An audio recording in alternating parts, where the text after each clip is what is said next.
is crazy, and he brought it, right? I mean, that is a big win, to say the least, and they said the next 3 games are theirs. I don't know if that's going to be the case, but at least they're going, they're shooting for the stars. What a special occasion that would be. Let's recap game number 4, because a lot went down, and it was a very fast lobby, Dandro. I mean, it was just insanely quick. By the time we got to Zone 3, 14 teams were already eliminated. This is kind of feeling more like the World Series of Warzone lobbies of the past, where right off drop, we just see a ton of action. Players are trying to get these eliminations and get these kills to their name. But then when we transfer into that mid game, it's slowing down. It's like these players are walking through molasses or something, because this just goes to a crawl. And finally, towards that end game, we even saw it there with DBZ. Teams are just fighting at tooth and nail, trying to wipe out the rest of the lobby. So it's getting a little weird. The pacing's kind of coming together. That's Hopefully right. These teams can read it. You know, I think teams are understanding we can't play too different. We have to go with what works. What got us to this point? If we play too timid,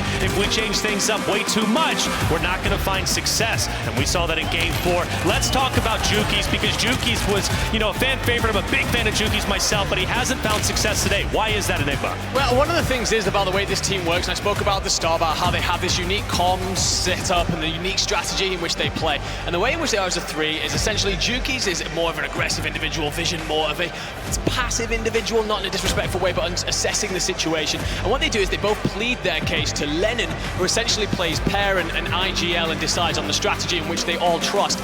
Every time we seem to tune in with the 3 of them, Lennon seems to be either down or far away, and I think right now that's really offsetting the rhythm of this Team Jukies lineup. Dream, we got in-game here. Walk me through it, because it was exciting. This was so crazy, because first of all, Sage beat FIFA in the gulag to even make it to this point. But all of those redeploys, that was dropped. If you saw, Aydan went down, and there was like 3 that popped out. And I was like, okay, maybe Adrian will get to pick off one. But no, of course, Dark, Amir, and Diazbiffle, or Castillo, like, they all were alive, right? Strength in numbers, but to be able to even stay alive that long from Team Biffle was insane, because as Goj mentioned, it did put them in the 1.8 multiplier. But DBZ having that zone, having the high ground, everyone being alive, impressive stuff from them, because even in scrims, just even last week, like, that's kind of like their zone, their strategy, right? Like, the black sites are important because you can get so much economy from them.